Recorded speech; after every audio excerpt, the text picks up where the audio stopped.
So today I'm going to show you how to align by coordinate system on your object. But first, you have to extract the primitives.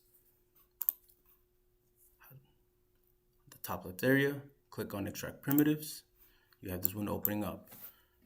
Now what you want to do is highlight the surface of the object. Here you have it, it's highlighted. If we scroll this bar all the way to the right, it'll surpass it, highlighting, let's say, the inside in this case, as you can see, and we don't want that. So the lower you are, the better it is. So it takes an average of the highlighted surface. Click here to extract the fit plane. Here we go. We have our first. Now click on create and stay. And now we're going to highlight the bottom side of the object to get our second surface. Go fit plane through. Now we have our second. Click create and stay. Now the third primitive that we're going to extract is a cylindrical, because the object in nature is round. So we're going to highlight this exterior surface.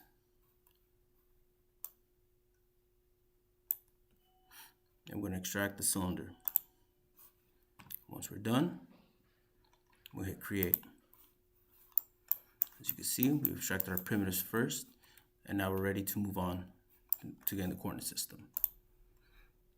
Now, click this tab under line, click align by coordinate system, and you have your dialog box on the left side. So what you want to do is click the first one as your primary feature. In this case, we'll click the bottom. As you can see, the coordinate system is centered on the bottom plane. When you see the line color black, that means it's constrained to the z-axis. So it could still move up and down. Here, x and y are free to rotate, but it's constrained to the z-axis. You could flip that so you can see a better look at it.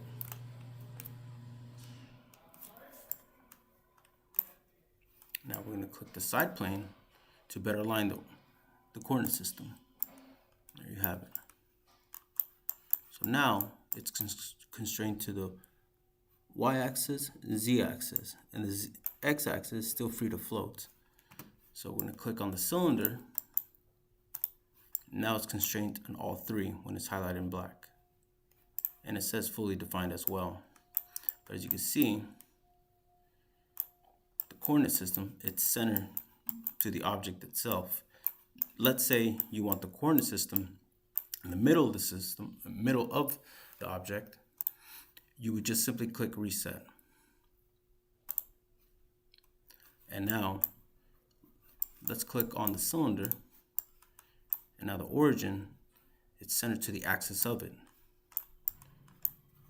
And I'm gonna flip it. You can still rotate in the y and x axis, but the z axis is free floating. So we're going to lock it down on the bottom plane, and it's automatic. So there we go. Still able to rotate, but it's center now. And click the third, and now it's locked. Now it's center to the center of the cylinder axis. Click apply. And now you're fully defined. To make sure that you have placed your coordinate system correctly, go to the top right under the free floating box, click coordinate system, and you see a grid lock come up.